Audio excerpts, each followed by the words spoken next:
And the mantras are all really little prayers or aphorisms or statements of truth. And most mantras mean in one way or another what Michael was singing about. That's I am that. I am that I am. Which really means that this oneness that we were talking about, many traditions refer to it as I am. This idea, I am all of it. And so saying I am that I am that I am, is a way of saying I'm it. I'm everything. I'm that oneness. So the idea is you do your meditation technique, the brainwave pattern's slow, you go down into alpha or deep alpha or light theta in traditional meditation. That really opens the unconscious parts of the brain, and you become very susceptible or very programmable, you could say. And so whatever it is you're focusing on really becomes part of the software that you're running on.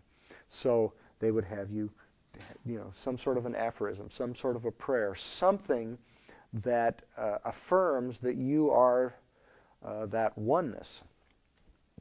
So when we first started doing, you know, this high-tech kind of meditation, realizing that we could alter brainwave patterns and put people in the same states that they got to by doing the focusing, and then in fact we could put them even deeper by putting them in a deep theta or even into a delta, and that the results were even better than traditional meditation when we did that. Not only were they better because it was a more powerful stimulus, but because it was skipping the first 5 or 10 years of perfecting the ability to focus. So you skipped that whole part, and then it was very consistent because every time you put on the headphones and press play, you go into this really deep place every time.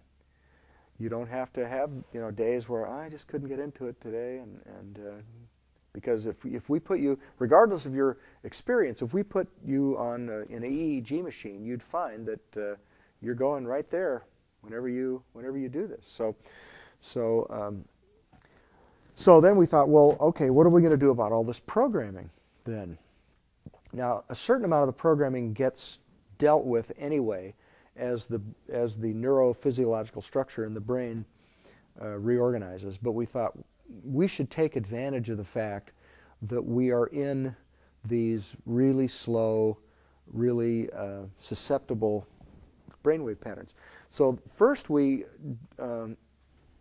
did just regular subliminal affirmations where we we recorded our own voice saying this stuff, and then we gradually turned it down till it was just below the level of being audible.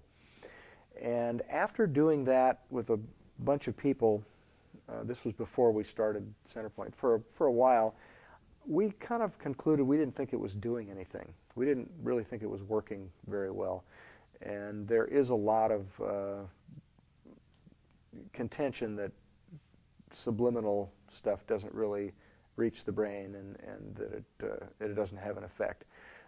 There is some evidence that visual subliminals do work. They made them, they started doing on movie screens where it said eat popcorn, and show the popcorn and stuff for just a few frames, but it was, and they did notice that a lot of people would get up and go out and buy some popcorn after they would show those things. I think that was in that book Hidden Persuaders that came out in the late 60s or something. But there are some people that claim that traditional subliminals do work, but my suspicion is that they don't. About that time that we were starting to have doubts about that, I was contacted by Michael Hutchison, who wrote the book Megabrain. How many people know about the book Megabrain? I would highly suggest that you all get that book and read it. It was published in 1986 or 87. You may have to order it. And he has a second book called Megabrain Power, which is okay too, but I don't think it's anywhere near as good. And if I was going to just get one, I would definitely get Megabrain.